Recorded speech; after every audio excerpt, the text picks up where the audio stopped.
नमस्कार, आपके साथ में विजेंद्र सोलंकी। आज मां भारती ने 12 सपूतों को खोया है, सीडीएस को खोया है, उनकी धर्मपत्नी को खोया है। आज पूरा देश उन्हें नमन कर रहा है और पूछ रहा है, मैं वो शब्द कहां से लाऊं जिनके जरिए तेरा कर्ज चुकाऊं। जानता हूं नामुमकिन है सेवा का मोल लगा पाना, तेरा कर्ज चुका पाना, तेरा कर्ज चुका पाना। आपके चेहरे की मुस्कान आज हर आंखों को नम कर गई, हर आंखों में आंसू भर गई। तुम तो वो थे जो पहले भी मौत को कई दफा हरा चुके थे, फिर इस बार क्यों हार गए? दर्द का सैलाब मां भारती के दिल में क्यों उतार गए? आज हर हाथ आपको सलाम करता है, नमन विश्व तमाम करता है। डंका ना आपका सिर्फ देश में बजा था, बल्कि आपकी तारीफ में तो पूरा विश्व सजा था। आप ही बताएं कैसे आपका आभार जताऊं, मैं वो शब्द कहां से लाऊं जिनके जरिए तेरा कर्ज चुकाऊं। मैं वो शब्द कहां से लाऊं, मैं वो शब्द कहां से लाऊं।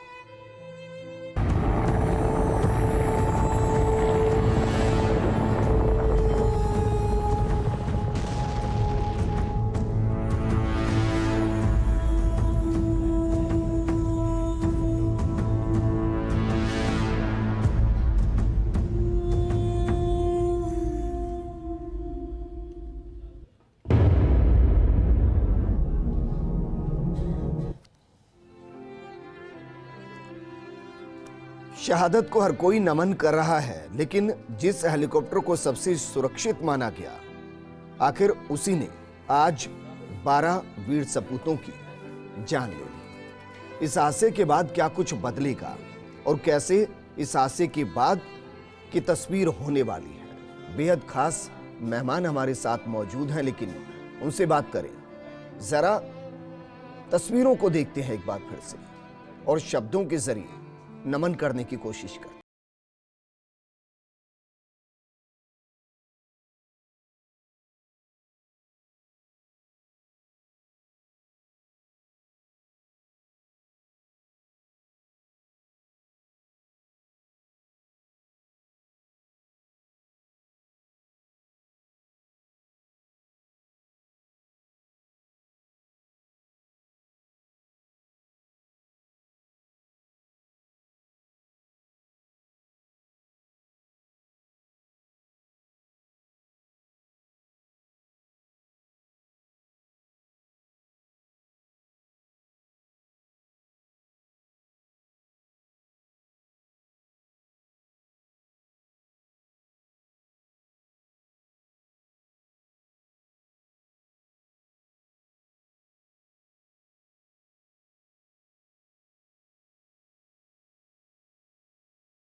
मां भारती के 12 वीर सपूत आज दुनिया से चले गए हैं, लेकिन दुनिया के सबसे बेहतरीन हेलीकॉप्टर में सवार थे वो। Mi-17V5 नाम था, रूस में बना था। M8 जनरेशन का चॉपर था।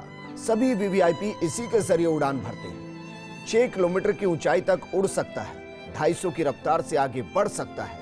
हथियारों से लैस था, विषम परिस्थितियों में उड़ने का हुनर जानता था, 2 इंजन की ताकत रखता था, कई सफलतापूर्वक ऑपरेशन का गवाह भी था। यही खूबी है Mi-17V5 की। लेकिन आज सब मानो बेकार लगती है, क्योंकि इतनी खूबी के बाद भी यह विमान दुर्घटनाग्रस्त हुआ और देश के 12 जवानों, देश के सीडीएस और उनकी पत्नी की दुर्घटना में मौत हो गई। सवाल हादसे का कारण क्या रहा होगा और इस अपूर्णीय क्षति को कैसे पूरा किया जाए? हमारे साथ रक्षा विशेषज्ञ जनरल सीपी सिंह जी मौजूद हैं। रक्षा विशेषज्ञ कर्नल देवानंद जी हमारे साथ। सीपी सिंह जी, सबसे पहले तो किस तरीके से आप उनको याद करते हैं। और हमारे साथ कर्नल अनुपम जेटली जी भी जुड़ चुके हैं, रक्षा विशेषज्ञ हैं, स्काइपी के जरिए हमारे साथ जुड़े हैं। CP ji. Thank you Lucky ji. मुझे बहुत दुख के साथ आज इस सभा में उपस्थित हूँ कि इस देश के लिए एक बहुत ही दुखद दिन है जब हमने अपने 12 वीर सपूतों को और एक वीर नारी जो उनकी धर्मपत्नी थी, 13 गणमान्य नागरिकों को खोया है। फ़ौज के लिए भी बहुत दुखद है कि सबसे हाईएस्ट कमांडर और एक बहुत ही ब्रिलियंट ऑफिसर जो फर्स्ट सीडीएस बने, उनको आज के दिन हमने खोया है। और पर्सनली आप मेरे से पूछें तो मेरा पर्सनल लॉस है, बिकॉज़ मेरे बहुत अच्छे मित्र थे, हमने 2 कोर्स साथ में किए हैं, हमारे बच्चे सेम क्लास में पढ़ते थे और उनके जो छोटे भाई हैं वो जयपुर में ही अभी सेटल्ड हैं, रिटायर होके कर्नल, वो मेरे स्टाफ ऑफिसर थे, तो उनसे हमारी पारिवारिक संबंध हैं। तो पर्सनली मेरे लिए भी बहुत बड़ा दुखद समाचार है और बहुत बड़ा लॉस है और समय लगेगा देश को इस दुख से उभरने में। और मैं मेरी नमन श्रद्धांजलि और उनके परिवार को मैं यही कहना चाहता हूँ, उनकी 2 बेटियाँ हैं, कि हिम्मत रखें और इस दुख के समय में एकजुट होकर इसका सामना करें। सर, आपकी यादों के झरोखे से उन लम्हों को ज़रूर वापस लाने की कोशिश करेंगे जो अमिट है और देश के लिए अमूल्य है। देवानंद जी। सबसे पहले तो मैं मेरी भावभीनी श्रद्धांजलि देना चाहूँगा जनरल विपिन रावत साहब, उनकी धर्मपत्नी और हमारे 11 और सैनिक जिनका आज देहांत हुआ है। और इस श्रद्धांजलि के साथ मैं देशवासियों को बताना चाहूँगा कि एक सैनिक, अकेले सैनिक, मेरा सैनिक का नुकसान नहीं है, ये एक क्षति पूरे देश की है और उस बदलते हुए भारत की क्षति है जहाँ पर वो पहले हमारे सीडीएस थे।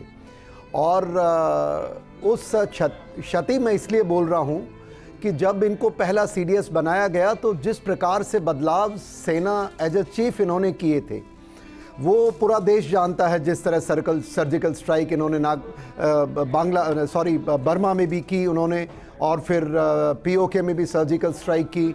उसके बाद जिस प्रकार से इन्होंने टेररिज्म के खिलाफ जीरो टॉलरेंस सरकार की नीति को क्रियान्वित किया, सरकारें नीति बनाती हैं।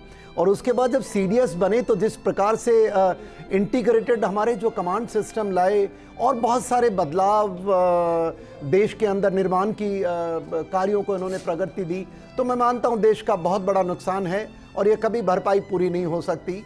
और इस दुख की घड़ी में हम देशवासियों से यही कहेंगे कि ऐसे हादसे दुखद हैं, लेकिन सेना में और सदैव हम तत्पर हैं और मुझे उम्मीद है सेना इस हादसे से उभरकर देश की उसी प्रकार सेवा करती रहेगी।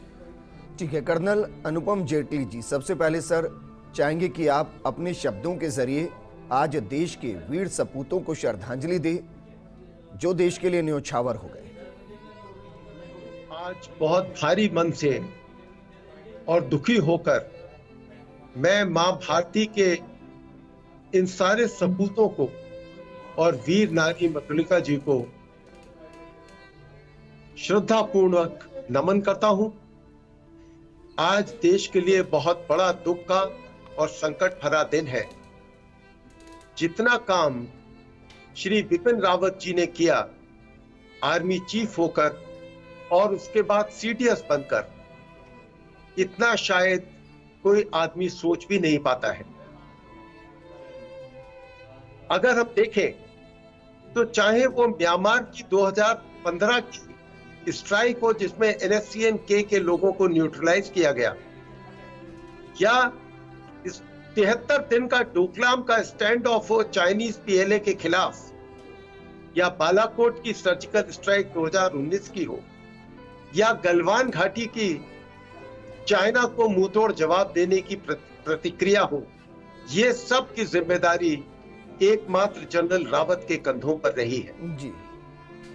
और सही कहा बिल्कुल आपने 2015 को याद किया तो 2015 वो साल भी था जब ऐसे ही उनका एक चॉपर क्षतिग्रस्त हुआ था, लेकिन उस वक्त वो मौत को हरा के आए थे।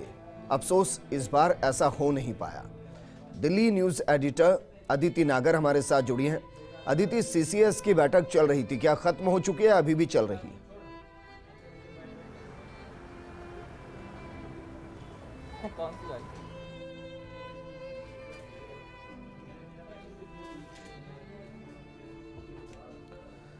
वापस उनसे जुड़ने की कोशिश करेंगे क्योंकि बेहद महत्वपूर्ण बैठक है जो चल रही है।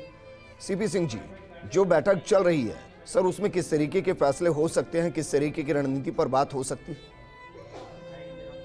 देखिए, सबसे पहले तो सीसीएस को ये एक जो सडन वैक्यूम है, एक जो लॉस है हमारे देश के लिए, उसमें एकजुट होकर कैसे काम करना है इसके ऊपर ध्यान दिया जाएगा। बहुत ही अर्ली स्टेज है, मैं कहूँगा, ये डिसाइड करने के लिए कि नेक्स्ट सीडीएस कौन होगा, लेकिन हो सकता है इसके ऊपर भी कुछ गुप्त रूप से चर्चा या कुछ मनन हो सकता है। तीसरे जो हमारे जो इक्विपमेंट है या जो इंक्वायरी हमने ऑर्डर करी है, उसमें आगे के हमारे जो आने वाला साजो सामान है उसको हम किस नज़रिए से देखते हैं, क्या उसको हम आगे और बेहतर और फुल प्रूफ और ऐसा बना सकते हैं कि इस तरह के हादसों को टाला जा सके, तो इस बात पे भी चर्चा हो सकती है।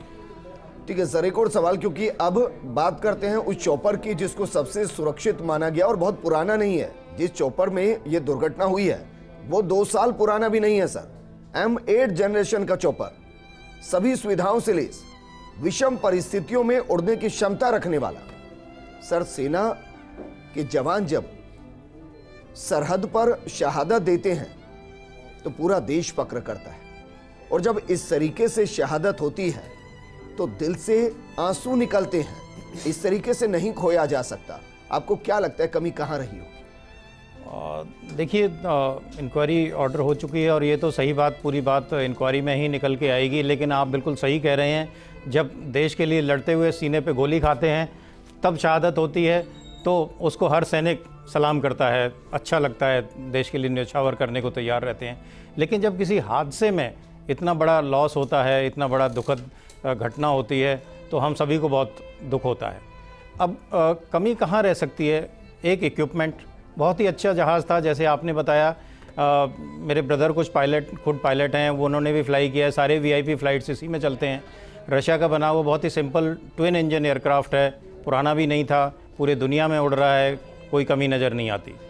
जहाँ तक पायलट्स हैं, उस स्क्वाड्रन के जो सीओ थे वो खुद उस जहाज़ को उड़ा रहे थे और उनके साथ दूसरा भी एक क्वालिफाइड पायलट था। I mean the best of the best in the human possibility, जो हो सकता था, पायलट हो सकता था, वो अवेलेबल थे जी उस समय जहाज़ में। एक पॉसिबिलिटी हो सकती है बर्ड स्ट्राइक की, कि बर्ड आके लगती है कई बार, तो लेकिन उसके प्रोसीजर्स होते हैं कि हम उसे देख सकें। एक वेदर हो सकता है, तो वेदर भी जो रिपोर्ट मैंने अभी खबर आ रही हैं, वेदर इतना ख़राब नहीं था, वेदर भी तकरीबन काफ़ी ठीक था। लेकिन सडनली इतना हादसा हुआ कि जो अभी हम सैबोटाज को भी रूल आउट नहीं कर सकते जी, कि एकदम से इतना हादसा कि वो पायलट को कंट्रोल करने का भी मौका नहीं मिला और एयरक्राफ्ट सीधा ज़मीन में आ गया। जबकि इसमें बहुत सारे चेक्स एंड बैलेंसेस होते हैं कि अगर कोई इमरजेंसी हो तो हम लोग उसको कंट्रोल कर सकते हैं। मैं खुद एक हेलीकॉप्टर पायलट हूँ, मैंने चीता चेतक उड़ाया है जी। तो ये तो बहुत ही सेफ और अच्छा है। एयरक्राफ्ट। सर, ये भी नहीं कह सकते कि इंजन खराब हो गया होगा, जी, क्योंकि 2 डबल इंजन होते इंजन हैं। को लेकर चलता है। जी, 2 इंजन होते हैं। अगर एक इंजन खराब भी हो जाता है तो दूसरे इंजन से आप सेफली जाके लैंड कर सकते हैं जी।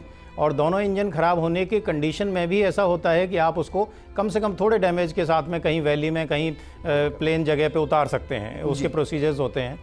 तो इस तरह का हादसा होना कि वो बिल्कुल एक पत्थर की तरह आके नीचे गिर गया और सारे के सारे जो ऑक्यूपेंट्स थे वो शहीद हो गए, ये थोड़ा बात तो आपको बड़ी लग रहा है अजीब सर, लगती है। एक ये कारण हो सकता है क्योंकि 250 किलोमीटर प्रति घंटे की रफ्तार से उड़ान भरने की क्षमता रखता था, स्पीड बहुत ज्यादा रही हो, अचानक से कुछ हुआ और ऊंचाई कम रही हो, जिसे हिट करने में वक्त कम लगा और इसलिए संभल नहीं पाए।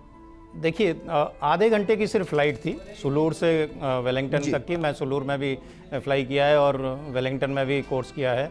तो वहाँ पे इतने ज़्यादा ऊंचे पहाड़ नहीं है जैसे सियाचिन की तरह के, वो पहाड़ों में आपको फ्लाई करने में मुश्किल हो या पहाड़ी से टकरा जाए या पावर इतनी कम हो जो हाई एल्टीट्यूड में होता है कि जहाज़ उतनी हाइट ना ले पाए। जी। तो ये सब संभावनाएँ तो बिल्कुल मुझे नहीं लगती हैं, लेकिन ये तो फैक्ट है कि यह हादसा हुआ है। अब क्यों हुआ है ये हम सब लोग अभी स्पेकुलेट कर रहे हैं, अंदाज़ा लगा रहे हैं, ये तो शायद इंक्वायरी से ही पता चलेगा। ठीक है, दिल्ली न्यूज एडिटर अदिति जुड़ गई हैं। अदिति, सीसीएस की बैठक चल रही थी, खत्म हो चुकी है या अभी भी चल रही है? और अगर खत्म हो गई तो क्या कुछ सामने आया?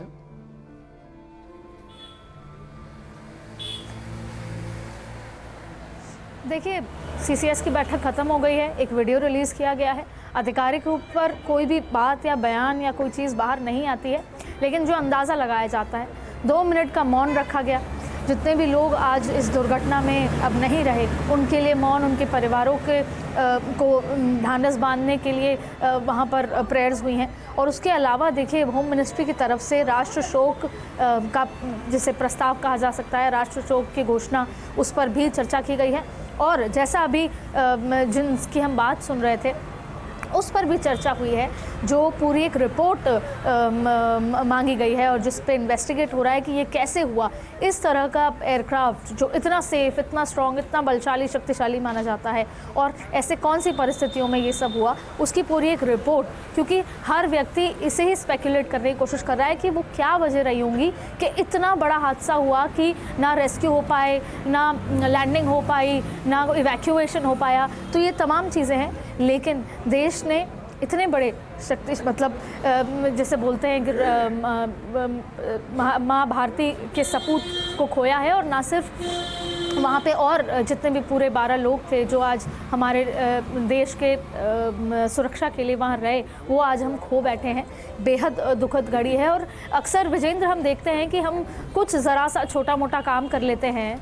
मैं एज अ सिटीज़न कहना चाहती हूँ कि हम छोटा मोटा काम कर लेते हैं तो हम अपने आप को बहुत करेजियस, बहुत साहस भरा मानते हैं। लेकिन इसी के पीछे मैं अपनी तरफ से और हर उस व्यक्ति की तरफ से, जैसे मैं एज अ जर्नलिस्ट सबकी तरफ से श्रद्धांजलि देने में उस किस्से की बात करना चाहूँगी कि जब 2020 में, 2017 की पहले बात करूँगी, 2017 में जब वो आर्मी चीफ बने थे, तो एक इंटरव्यू में उन्होंने कहा था कि अगर पाकिस्तान, उन्होंने दो टूक पाकिस्तान और चाइना को कई बार आंख दिखाई, और जब पाकिस्तान को ये कहा कि अगर पाकिस्तान इन्फिल्ट्रेट करने की कोशिश करेगा तो कि उसके हाथ केवल डेड बॉडीज़ ही आएंगी, और उसको वापस आकर अपनी डेड बॉडीज़, जो मोर्टल रिमेन्स होते हैं, जो लोग आएंगे इन्फिल्ट्रेट करने, उनको लेने आना पड़ेगा। तो कई बार ऐसा किस्सा हुआ। 2020 में जब वो सीडीएस, जब वो इस पोजीशन पे आए और जब उनका इंटरव्यू हुआ, तब भी उन्होंने कहा कि सेना हर स्थिति में तैयार है, और सेना कोई भी परिस्थिति हो, कैसी परिस्थिति हो, हम तैयार हैं। तीनों सेनाओं के लिए उन्होंने कहा कि हम हमेशा एकदम तैयार हैं। जो सरकार चाहती है, जो देश के हित के लिए है, हम पूरी तरीके से तैयार हैं। और चाइना के साथ जब बॉर्डर इश्यूज़ हुए, तब उनकी जो एक सोच थी, वो एक कोटेशन है जो आगे हम किस तरीके से, जैसा अभी एक सज्जन बता रहे थे कि बहुत बड़ी क्षति है, कभी पूरी नहीं हो सकती, लेकिन फिर भी सेना है, उसको आगे बढ़ना होगा। उनसे लिए हुए लेसन्स, उनकी बातें सुनकर, समझकर आगे बढ़ना होगा। और यही है कि उन्होंने, चाहे चाइना के साथ बॉर्डर में, और पाकिस्तान और चाइना, और इंटरनल जो क्राइसिस भारत में रहती है, इंटरनल जो टेररिज्म रहता है, उसके लिए साफ कहा था कि बातचीत ज़रूरी है, लेकिन अगर वहाँ से एक गोली आएगी तो हम पीछे नहीं हटेंगे, हम यहाँ से 2 गोली चलाएंगे, हम वॉर के लिए रेडी हैं। बशर्त है कि हम शुरुआत नहीं करेंगे। अगर कहीं से किसी भी तरह का इस चीज़ ऐसा होता है तो भारत पीछे नहीं हटेगा, सेना पीछे नहीं हटेगी। दूसरा, वो अक्सर ये बात कहा करते थे कि आगे देखना होगा, चीज़ें भूल कर आगे बढ़ना होगा। तो मेरी तरफ से उनको श्रद्धांजलि। बेहद दुखद ये दिन है जब आज हमने अदिति उनको, और वो आतंकियों पर जितने कठोर हुआ करते थे, सिविलियंस के लिए उतने ही नरम दिल हुआ करते थे। कर्नल देवानंद जी, सर, इस पूरे घटनाक्रम के बाद मैं सवाल इकट्ठे नहीं कर पा रहा हूं, क्योंकि अंदर से समझ नहीं आ रहा कि पूछूं तो मैं क्या पूछूं। लेकिन फिर भी जिस तरीके के ऑपरेशंस को अंजाम वो देते थे, उनको ऑपरेशन का जनरल कहते थे।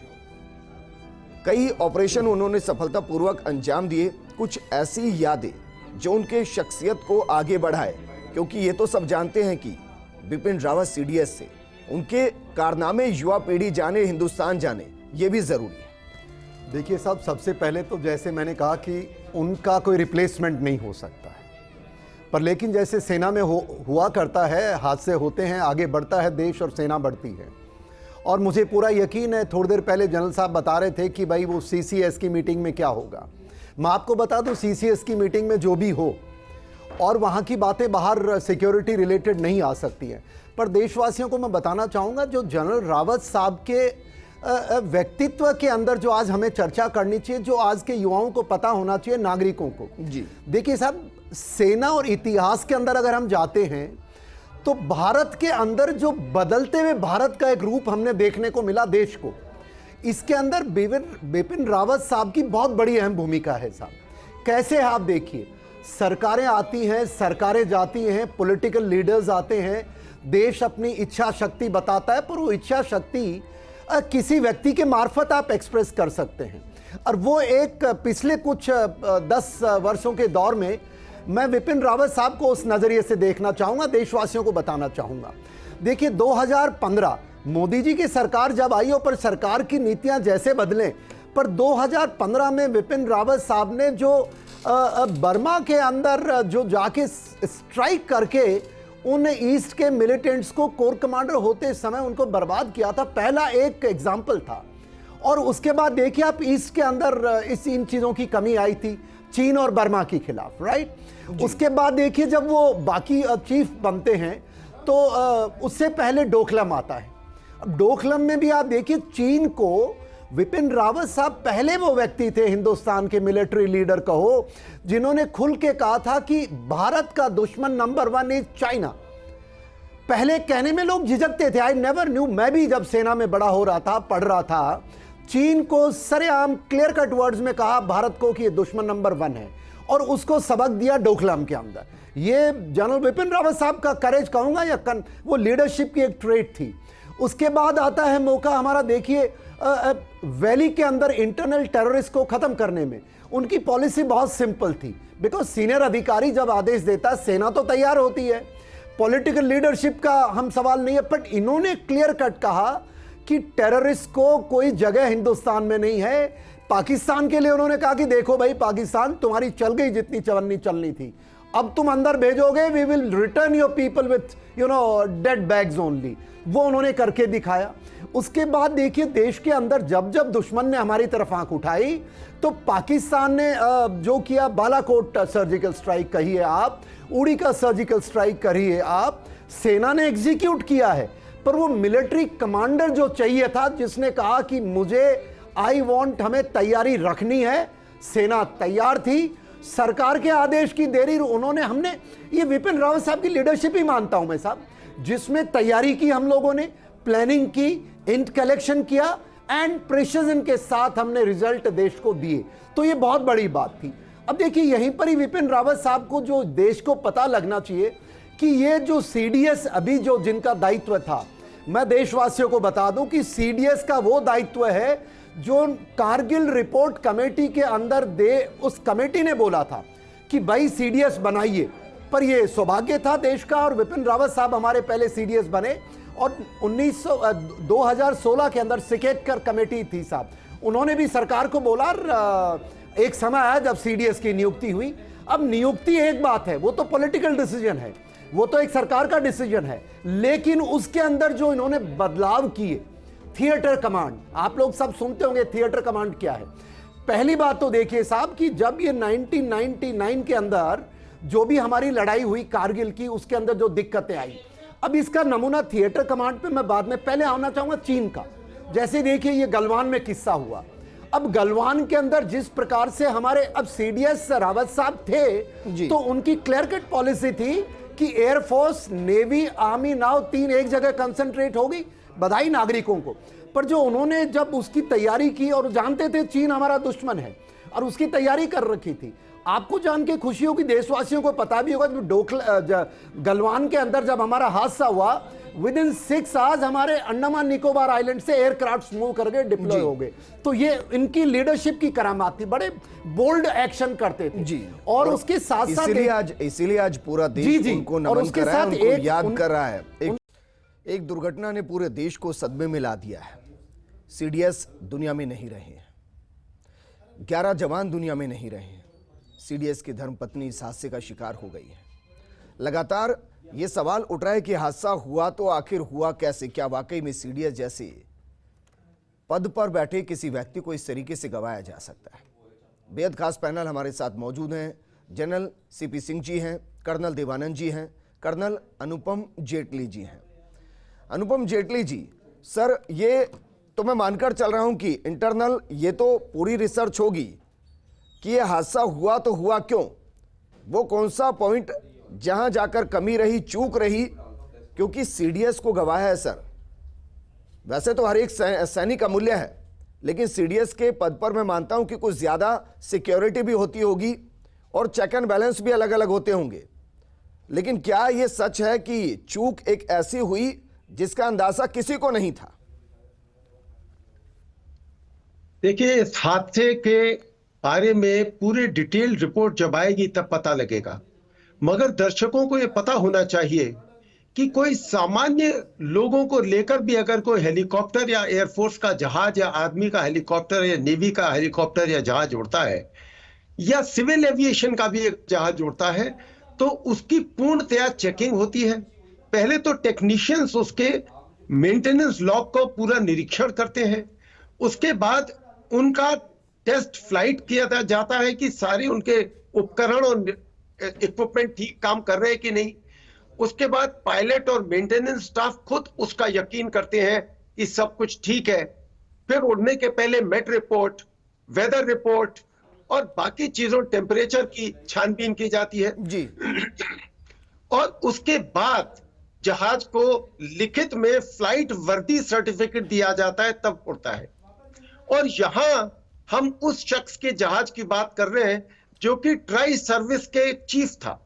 आर्मी, नेवी, एयरफोर्स तीनों के चीफ के ऊपर वो सीडीएस था, कंबाइंड डिफेंस सर्विसेज के कंट्रोल करने वाले थे। तो उनके बारे में कोई इस तरह की चूक होगी ये सोचना भी गलत है जी। और जहाज उड़ा कौन रहा था? उस यूनिट के, हेलीकॉप्टर यूनिट के सीओ साहब, जैसा जनरल साहब ने बताया, वो खुद एक बहुत सक्षम दूसरे पायलट के साथ जहाज उड़ा रहे थे।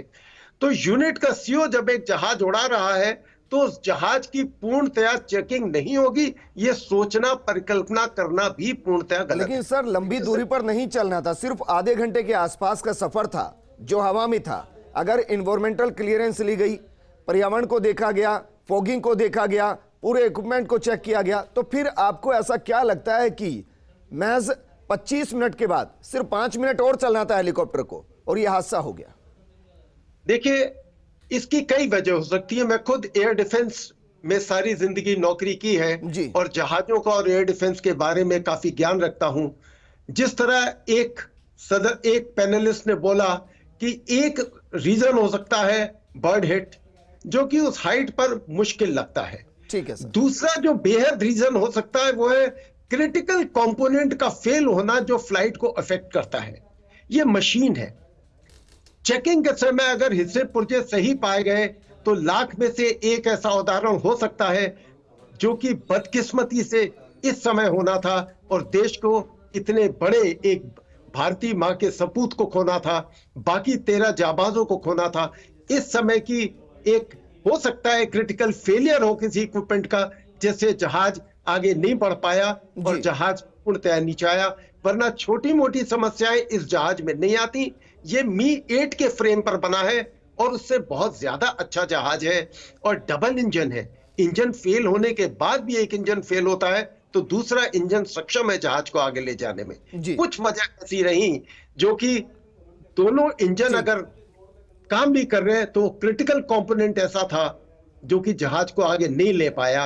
रोटर खराब थे या कोई टेल रोटर खराब था, ये इंक्वायरी के बाद ही पता लगेगा। ठीक है, सीपी सिंह जी आप बता पाएंगे सर, क्योंकि आप कह रहे हैं कि खुद आपने भी चॉपर को उड़ाया, तो वो क्रिटिकल इक्विपमेंट क्या हो सकता है, पहला सवाल। और दूसरा है कि क्या ये तो मानकर चलें कि इतना मौका तो मिला होगा कि ब्लैक बॉक्स में वो मैसेज स्टोर किया जा सके जिससे कम से कम ये पता चले कि वजह क्या रही? देखिए, शायद जो दोनों पायलट्स के बीच में बातचीत हुई होगी जो स्प्लिट सेकंड में, क्योंकि इसमें हेलीकॉप्टर में इतना टाइम नहीं मिलता जितना कि फिक्स्ड विंग में मिलता है। वो फ्लोट करता है और आगे जाके लैंड करता है, लेकिन हेलीकॉप्टर में एकदम से सीधा नीचे आता है। तो शायद उसमें से हमें कुछ पता चले, लेकिन जैसा कि कल जेटली भी बता रहे थे, मेरी परिकल्पना के परे है। एज ए पायलट मैं दोपहर से ही सोच रहा हूँ कि क्या हो सकता है, क्या वजह, क्या कंपोनेंट ऐसा फेल हो सकता है।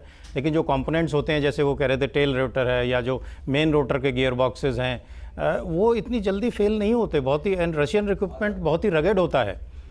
तो sir I mean we can't rule out sabotage, we can't bird strike भी, अगर या ये हो सकता है कि बर्ड स्ट्राइक करने के लिए आ रहा हो और उन्होंने उसको बचाने के लिए, बर्ड को बचाने के लिए एक तेज मैन्यूवर लिया हो, जैसे कि आप गाड़ी को सामने से कोई आ रहा है तो उसे बचाने के लिए लेते हैं और डिवाइडर से टकरा जाते हैं, ऐसे वो टर्न करने के चक्कर में हिलॉक से किसी से टकरा गए हों, ये भी कुछ पॉसिबिलिटी, क्योंकि ऊंचाई तो वहां बहुत ज्यादा है ही नहीं। जी, ऊंचाई नहीं है, पहाड़ों की ऊंचाई ज़्यादा नहीं है, वो सारे फैक्टर्स मैं नेगेट पहले आपको कर चुका हूँ, लेकिन द फैक्ट इज कि हादसा तो हुआ है सर जी।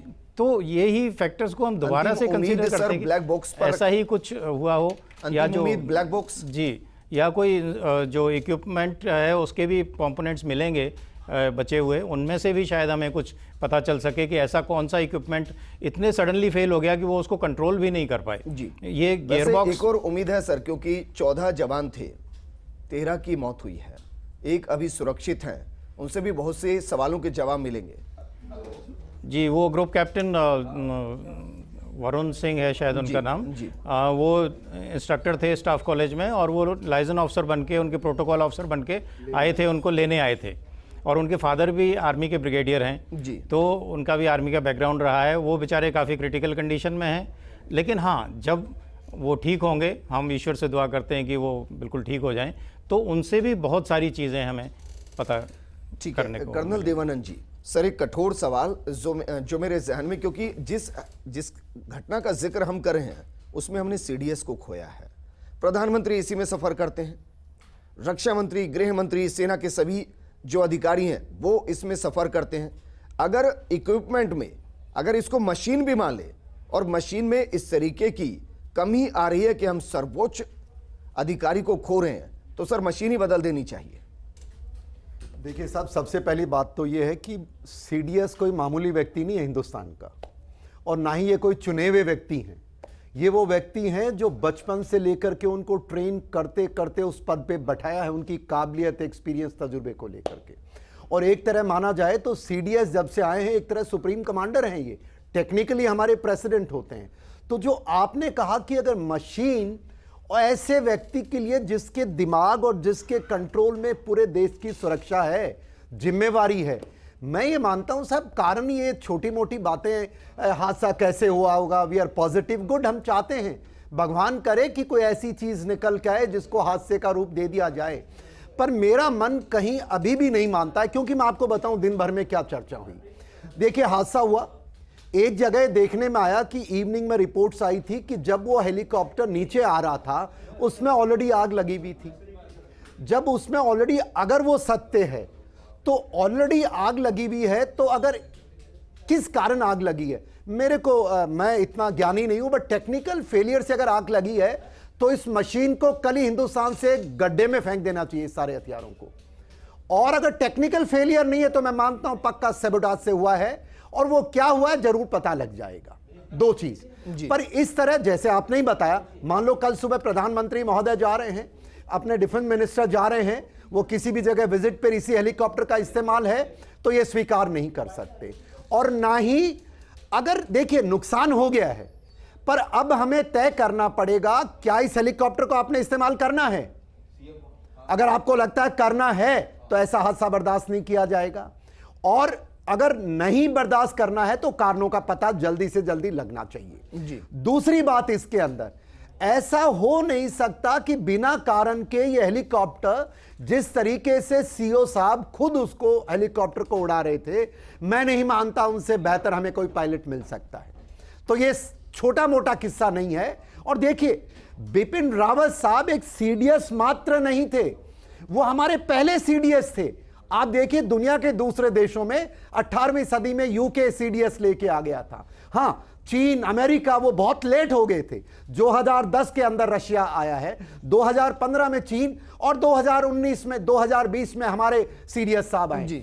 और ये उस दौर में आए, देखिए, जब भारत की शक्ति बढ़ रही है, भारत की तीनों सेनाओं को यूनिफाइड कर कर एक जगह लाए हैं, और इन्होंने बहुत क्लियर टर्म्स में इंटरनल टेररिस्ट को भी बोला है, देश के इंटरनल जो डिस्टर्बेंसेस, ये नक्सल्स हैं, उनके विरुद्ध में भी इन्होंने क्लियर कट स्टेटमेंट दिए, और इनकी कार्रवाई है। तो मैं मानता हूं इनका हमें जाने का दुख मेरे को इसलिए नहीं कि एक सैनिक थे, इसलिए कि बहुत बड़ा हो सकता है इसके अंदर कोई गफला हो जिसका छानबीन ही नहीं। उन लोगों को सजा देने, गलती है किसी की सजा मिलनी चाहिए, और अगर गलती नहीं है तो कल के बाद ये रशियन इक्विपमेंट MI-17 हो 19 हो, नाम से हमें कुछ नहीं लेना देना है। ये कल से हमारे किसी भी एक VIP को लेके ना जाए, ऐसी देश से मांग है मेरी। ठीक है, क्योंकि गुस्सा इस बात को लेकर यकीन होगा, दर्द भी दिल में है और हर सभी के अपने अपने भाव हैं और सब अपने अपने शब्दों के जरिए श्रद्धांजलि भी दे रहे हैं।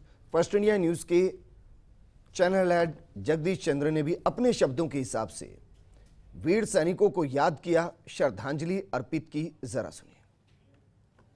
जनरल रावत एक सच्चे देशभक्त थे, एक महान सैनिक थे और नरेंद्र मोदी, अमित शाह, अजीत डोभाल की स्ट्रैटेजिक डिफेंस टीम का एक बड़ा हिस्सा थे। उनके निधन से राष्ट्र ने अपना प्रधान सेनापति खो दिया है। मैं उन्हें व्यक्तिगत रूप से जानता था। उनके निधन से मुझे बहुत दुख हुआ है। मैं ईश्वर से दिवंगत आत्मा की शांति के लिए प्रार्थना करता हूँ। हर कोई प्रार्थना कर रहा है उनको स्वर्ग मिले, क्योंकि धरती को, हिंदुस्तान को स्वर्ग बनाने में उन्होंने महत्वपूर्ण भूमिका निभाई है। और जिसे हिंदुस्तान का स्वर्ग कहते हैं, उस जन्नत में जो जिहादी बनकर आते थे, आतंकवादी बनकर आते थे, उनको सबक सिखाया और जन्नत को बचाया भी है। सीपी जी, आपकी बहुत सी यादें हैं, क्योंकि आपने कहा कि एक लंबा वक्त उनके साथ बिताया है। चंद शब्दों में कुछ ऐसी यादें जो उनके व्यक्तित्व को और बड़ा कर दें। जी, जितना मैं विपिन रावत जी को जानता हूँ, as a colleague, as a senior, मेरे से सीनियर थे और now at the supreme post, CDS की पोस्ट पे, वो एक तो स्टेटस कोइस्ट नहीं थे। मतलब वो हर चीज़ को ये देखते थे सिस्टम को कि इसमें कैसे सुधार किया जा सकता है। ये जो भी एग्जिस्टिंग सिस्टम है उनके पास लेके जाते थे, तो वो कहते थे नहीं भाई, और इसको बेटर कैसे कर सकते हैं, ऐसे तो आप कर ही रहे हो जी, इसको करने से नहीं। चाहे वो जैसे अभी हम डिस्कस कर रहे थे इंटीग्रेटेड थिएटर कमांड बनाने का काम हो, या जो आपस में with in the army integration हो, या लॉजिस्टिक सर्विसेज का इंटीग्रेशन हो, वो हमेशा ये कोशिश करते थे कि सिस्टम को कैसे सुधारा जाए और उसको चैलेंज करते थे कि नहीं, और बेटर तरीके से करके देखिए। दूसरी उनकी जो काबिलियत थी, एक तो काउंटर इंसर्जेंसी में, एंटी टेररिस्ट ऑपरेशंस में उनको बहुत महारत थी। उनके सारे कमांड टेन्योर्स, उनका ज़्यादातर समय जो है काउंटर इंसर्जेंसी ऑपरेशंस में बीता और बहुत ही एक्सपर्ट थे उसमें। उन्होंने दुश्मन के दिल में एक जो बहुत बड़ा काम किया, वो दुश्मन के दिल में खौफ पैदा किया, जो इतना आसान नहीं है। फौज वही है, फौज से जो आप करवाओगे वही करने के लिए तैयार है। जैसे अभी कर्नल साहब बता रहे थे, हम तो हमेशा तैयार रहते हैं, लेकिन एज ए लीडर जो उन्हें हुक्म दिया कि बढ़ जाओ दुश्मन के सीने पे, मैं हूं तुम्हारे पीछे, उन्होंने करके दिखाया सर। डर के आगे उन्होंने जीत करके है। दिखाया। ये सिर्फ शब्द नहीं है। चीन ने भी हमारे साथ थोड़ी सी छेड़खानी करने की कोशिश करी, गलवान में उसको ऐसा जवाब मिला कि उसके बाद उसने सोच लिया नहीं, ये भारत 1962 का भारत नहीं है। पाकिस्तान की तो अभी हिम्मत नहीं हो सकती। ले लेते हैं सर। दिल्ली से मेरे सहयोगी अदिति नागर बनी हुए हैं।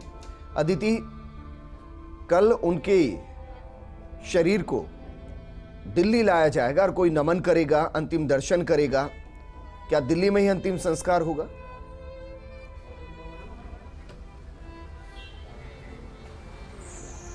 देखिए, लगातार यहाँ पर डिफेंस MOS भी अभी यहाँ पर आके गए हैं मिनिस्टर, शायद उन्हीं की गाड़ी है जो ये बाहर निकल रही है। अजय भट्ट यहाँ पे मुलाकात करने आए थे परिवार वालों से।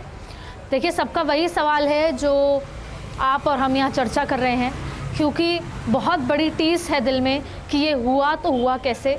बिना वजह हमने ये दिन देखना पड़ा जो आज हम देख रहे हैं, और अगर इसके पीछे कोई वजह है तो वजह जल्द से जल्द पता की जाए और उसका निस्तारण किया जाए। दूसरी बात आप मुझसे पूछ रहे हैं विजेंद्र, जिस तरीके से बॉडीज़ बर्न हो चुकी हैं, ये बताया जा रहा था कुछ देर पहले कि उनका DNA टेस्ट और तमाम चीज़ें या तो अब तक हो गया होगा या होगा। थोड़ी टेक्निकलिटीज़ हैं जो शायद हम यहाँ बैठ के नहीं समझ पा रहे। कल दोपहर में माना जा रहा है कि जो वहाँ का बेस कैंटोनमेंट है, वहाँ पर सबको तिरंगे में लपेटा जाएगा और उसके बाद पालम यहाँ पर लाया जाएगा, जहाँ पर रक्षा मंत्री, प्रधानमंत्री, गृह मंत्री से लेकर तमाम लोग वहाँ पहुँचेंगे, अंतिम दर्शन करेंगे, आखिरी सलामी देंगे और उसके बाद बिपिन रावत जी को, CDS बिपिन रावत जी को उनके आवास लाया जाएगा और उनकी धर्मपत्नी को लाया जाएगा और यहाँ पर उनके परिवार वाले या उनसे जो संबंधी हैं, उनके फैमिली फ्रेंड्स हैं, वो सब यहाँ पर आएंगे।